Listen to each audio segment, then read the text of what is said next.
시청자 여러분 안녕하세요. 별별 이야기 손승연입니다. 10월 9일은 한글이 반포된 지 567돌이 되는 한글날입니다. 그동안 국경일이었지만 공휴일은 아니었던 한글날이 지난해 법정 공휴일로 재지정되면서 올해부터는 빨간 날이 되었는데요. 한글을 창제한 세종대왕은 천문에서도 많은 업적을 남겼다고 합니다. 어떤 게 있을까요? 오늘도 우리들의 궁금증을 해결해 주시는 이태원 교수님과 함께 이야기 나눠보겠습니다. 교수님 안녕하세요. 네, 안녕하십니까. 네, 한글날. 세종대왕께서 우리를 하루도 놀게 해주신 거 정말 감사드리는 날이기도 한데요.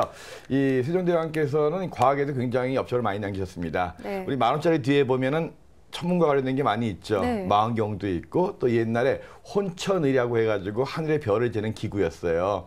그래서 장영실 들어보셨죠? 네, 치국이. 예, 치국이. 그래서 장영실과 같은 과학자들을 우대하면서 치국이 같은 그 물시계도 만들었고 또 이제 그 아까 얘기했던 혼천의 같은 천체의 그 위치를 재는 기구. 그 다음에 해시계 앙부일구라는 거 들어보셨죠?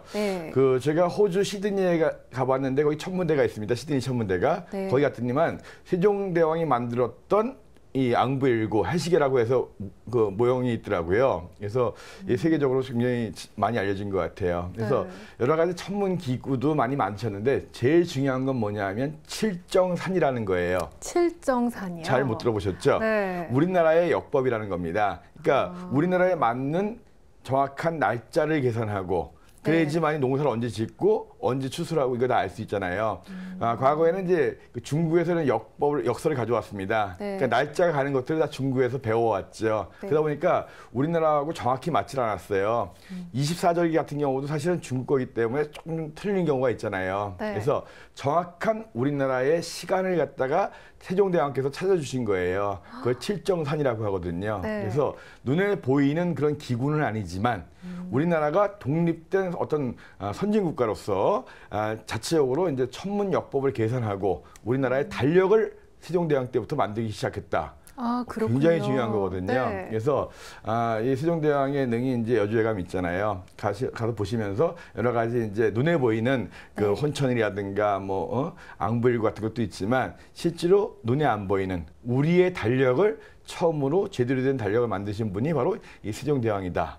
그래서 10월 9일 날짜가 중요한 게 아니라 10월 9일이라는 날짜가 양력으로 태양이 하늘의 어느 위치에 있다는 걸 알려주는 날이거든요. 그런 정확한 우리나라의 달력을 만드신 분이 또 세종대왕이다. 그래서 고마워해야 됩니다. 정말 한글뿐만이 아니라 이렇게 천체나 날짜 관련해서 이제 대단한 업적을 남기셨는데요. 한글날 이제 쉬는 날이기도 하지만 의미 있는 날인 만큼 그 의미를 되짚어보는 시간을 갖는 것도 좋을 것 같습니다. 그럼 지난 한 주에는 어떤 일이 일어났을까요? 별별 뉴스 시작하겠습니다. 지구온난화를 해결하기 위해서 공상과학 소설에나 나올 법한 이야기가 UN 산하 국제협의체인 기후변화에 관한 정부 간 협의체의 보고서로 작성되었습니다. 작성된 내용은 우주의 빛을 직접적으로 반사할 수 있는 거대한 거울을 설치해 햇빛을 반사하는 방법인데요. 의도치 않은 부작용이나 장기적인 파장에 대한 위험 때문에 아직은 검토 중인 단계라고 합니다. 그리고 지구온난화 문제를 더는 방치할 수 없으며 이런 추세라면 2100년쯤에는 해수면이 최대 91.4cm 상승해 도시가 물에 잠길 수도 있다고 전했습니다. 요즘 전 세계적으로 지구온난화로 인한 기상이변이 나타나고 있습니다. 그리고 최근 유엔이 지구온난화 해결책으로 우주에 거대한 거울을 설치하는 것을 검토 중이라는 보도도 있었는데요. 영화 속에서나 나올 법한 이야기 같은데 교수님 이게 가능한 일인가요? 네, 뭐 불가능한 건 거의 없죠. 네, 그 기후 변화에 관한 국제 정부 간 협의체 IPCC라고 유엔 산하에 있는데요.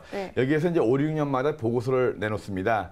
이달에 내놓은 보고서가 바로 이 태양 복사열을 막기 위한 방법으로 우주에 거울을 설치하자.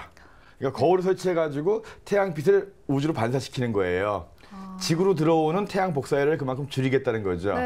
근데 굉장히 큰 거울들이 많이 필요하겠죠. 엄청난 거울이 필요할 것 같은데. 물론 이제 지난번에도 제가 이 방송하면서 3D 그 프린터, 로봇 프린터 말씀드렸죠. 그래서 대형 우주 구조물을 우주에서 만들 수 있는 방법도 있기 때문에 커다란 거울들을 설치하는 게 뭐 아주 불가능한 일은 아닐 거라고 생각이 돼요. 근데 이거 말고도 유엔 쪽에서 여러 가지 대안을 만들기도 했습니다. 뭐 영화에서처럼 그 에어로졸이라고 해가지고 소금 같은 것을 그 대기 중에 뿌려가지고 구름을 많이 생성해가지고 태양 복사를 막는 방법도 있고 또 이산화탄소를 제거하기 위해서 뭐 플랑크톤을 갖다 많이 뭐 이제 배양한다든가 여러 가지 방법들을 하는데 뭐 어떤 걸 하든지 간에 최소한 수십억 불 이상 우리나라 돈으로 수조 원 이상의 돈이 들어가요. 비용이 만만치가 않네요. 그렇죠.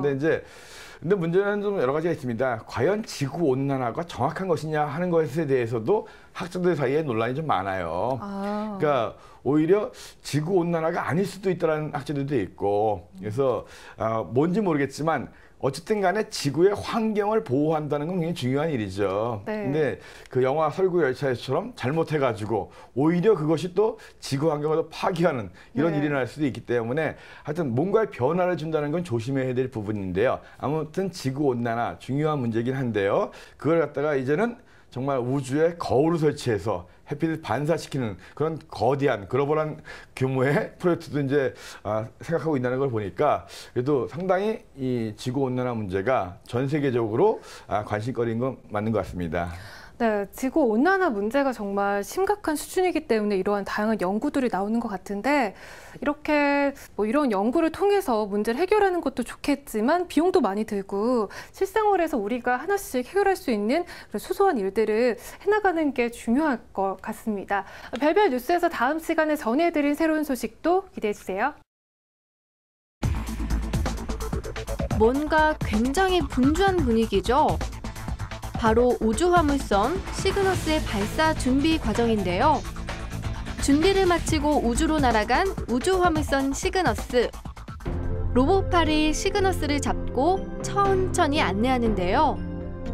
드디어 국제우주정거장과의 도킹에 성공한 시그너스. 앞으로도 안전하게 배달에 성공하길 바랍니다.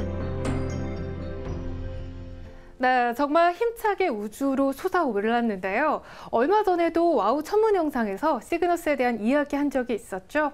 교수님, 시그너스가 성공적으로 발사됐네요. 네, 9월 18일 드디어 이 민간 우주화물선 시그너스가 성공적으로 발사가 됐죠. 그 오비털 사이언스라고 하는 미국 민간 회사에서 나사와 계약을 맺고 이제는 우주정거장과 지구 사이에 이 사람이든 물건이든 이거 운송할 때 이제 민간에서 책임지게 하겠다라고 했는데 최초의 그 민간 우주 화물선은 작년에 발사됐어요 이미요. 스페이스 X라고 해가지고 작년 5월에 최초로 발사가 됐고 그 회사 말고 두 번째 회사인 이 오비털 사이언스라는 회사에서 시그너스를 이번에 이제 발사를 성공한 거거든요. 22일 정도에 이제 그 국제우주정거장에 도착해가지고 로봇팔에 의해서 이제 도킹을 하게 되는 거죠. 그래서 로봇팔이 지나가는 그 시그너스를 잡아서 끌어당겨가지고 이제 부착시키는 겁니다. 그래서 한 500km 정도의 이제 짐을 갖다 내려가지고 그걸 통해서 이제 또 우주인들이 거기서 이제 먹고 살겠죠. 근데 아무튼 이렇게 두 개의 경쟁사가 생기고 그리고 이렇게 우주 화물선들이 성공적으로 이제 발사되면서 이제 본격적으로 확실하게 민간 우주 시대가 열렸다. 이렇게 사람들이 이제 관계자들이 이제 선포하고 있어요. 그래서 앞으로는 정말 좀 더 경쟁이 되니까 좀 더 저렴한 가격으로 좀 더 많은 사람들이 많은 물건들이 우주로 나갈 수 있는 길이 열릴 것 같습니다. 다만 우주를 관광하고 여행하고 이렇게 개발하는 것도 중요하지만 또 미래를 위해서 또 보호하는 것도 보존하는 것도 굉장히 중요하기 때문에 무분별한 개발보다는 정말 꼭 필요한 부분들 인류의 복지에 인류의 생활에 보탬이 되는 방향으로 개발을 했으면 좋겠다는 생각이 듭니다. 네, 정말 인류의 보탬이 되는 방향으로 좋은 연구 성과를 많이 얻었으면 하는 그런 바람입니다. 와우 천문 영상 다음 시간에는 어떠한 신기한 영상이 우리의 마음을 사로잡을지 기대하세요.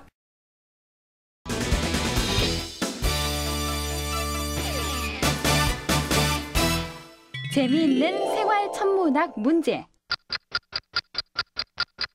망원경의 광학적 성능을 결정하는 것은 네모다. 정답은 구경. 어둠 속에서 빛나는 별. 또 별은 상상하기도 힘든 아주 먼 곳에 있죠. 그래서 별을 보기 위해 망원경은 끊임없이 발전해 왔는데요. 어두운 곳에 있는 별을 더 잘 볼 수 있는 망원경은 바로 구경이 큰 망원경이라고 합니다. 망원경의 성능과 구경 궁금하시죠? 이럴 때 우리가 힘차게 불러보는 이 말. 이태원 교수님, 궁금해요. 망원경을 살 때 우리는 보통 그거 몇 배율이에요 라고 하는데요. 그런데 망원경의 성능은 구경이 결정한다고 하네요. 교수님, 배율이 높은 망원경이 좋은 망원경이 아닌가요? 기본적으로 망원경의 역할은 빛을 모으는 역할, 네. 모아진 빛을 확대하는 역할, 두 가지 역할이 있습니다. 네. 근데 별은 아무리 가까운 별이라도 망원경으로 보면 점으로 보입니다. 워낙 멀기 때문에. 그쵸. 확대해봤자 점이에요. 네. 그래서 어두운 별을 밝게 보는 게 망원경의 가장 중요한 역할입니다. 그래서 어두운 별을 밝게 보는 것은 배율보다는 직광력이라고 해서 네. 빛을 많이 모으는 능력이거든요.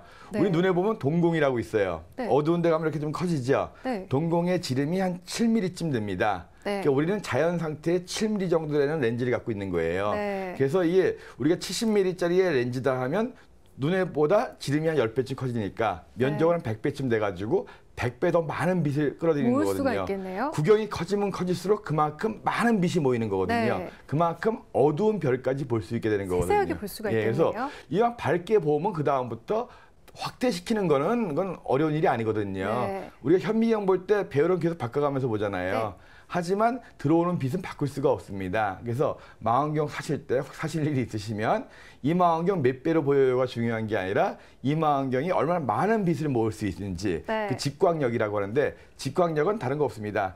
크기에 따라서 결정이 됩니다. 아. 그래서 일단 기본적으로 망원경은 클수록 좋습니다. 그렇겠네요. 렌즈가 클수록.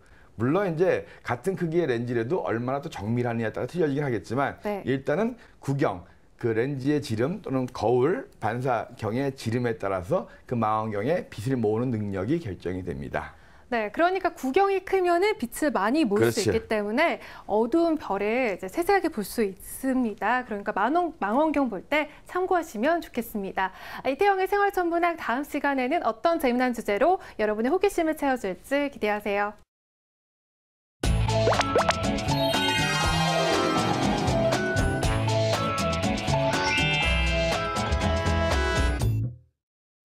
한 주 동안 하늘에서는 어떤 일들이 벌어질까요? 반짝반짝 천문 현상을 보시면 알 수 있습니다. 교수님, 전해주신 하늘 소식 어떤 건가요? 네, 10월 5일부터 이제 10월 12일까지가 합삭부터 상현까지예요. 그 얘기는 이제 달이 안 보이면서 조금씩 커져가는 단계잖아요. 네. 저녁 때 눈썹 모양의 예쁜 달을 볼 수 있는. 근데 요즘 저녁 하늘에는 또 밝은 행성이 하나 있죠. 해와 달 다음으로 밝은 거. 금성이죠. 그래서 해진 다음에 이제 금성이 살짝 보이거든요. 네. 그래서 금성과 눈썹 모양의 초생달을 볼 수 있는 오른쪽으로 볼록한 것을 초생달이라고 하고 네. 저녁달이라고 합니다. 왼쪽으로 볼록한 것을 금음달, 새벽달이라고 하고요. 네. 그래서 저녁달, 오른쪽으로 볼록한 초생달, 저녁달을 볼 수 있는 기간인데요. 그만큼 한밤중이 되면서 자정 무렵에는 별이 이제 달이 없어져요. 그래서 이 밤은 깊어가는 가을밤, 잠은 안 오고 그랬을 때 자정 무렵 되면 달도 없는 맑은 하늘에서 별을 보기 굉장히 좋을 때가 됩니다. 네. 그래서 날씨도 맑아지니까요. 네. 10월 요 무렵이 별 보기에는 가장 좋을 때거든요. 날씨가 맑고 하기 때문에. 그래서 특히 달이 일찍 지기 때문에 네. 밤새면서 별을 볼 수 있는, 그러면서 가끔씩 요즘도 별똥별은 꼭 때맞춰 가서 볼 수 있는 게 아니거든요. 네. 보통 때도 별똥별이 시간당 서너 개는 떨어져요. 그래서 이런 날 10월 같은 데 가셔가지고 근데 밤이라도 좀 찬바람 불고 하거든요. 그러니까 적당히 입으시고 별똥별 해면서 밤하늘 별을 하는 것. 윤동주의 별에는 밤. 네. 기억하시면서 좋을 때인 것 같습니다. 네, 달이 빨리 지면서 별 보기도 좋으니까요. 두툼한 거도 챙기셔서 이제 별 보러 가시는 것도 좋을 것 같습니다. 오늘 전해드린 천문 현상 여러분도 꼭 한번 찾아보시고요. 다음 시간도 기대하세요.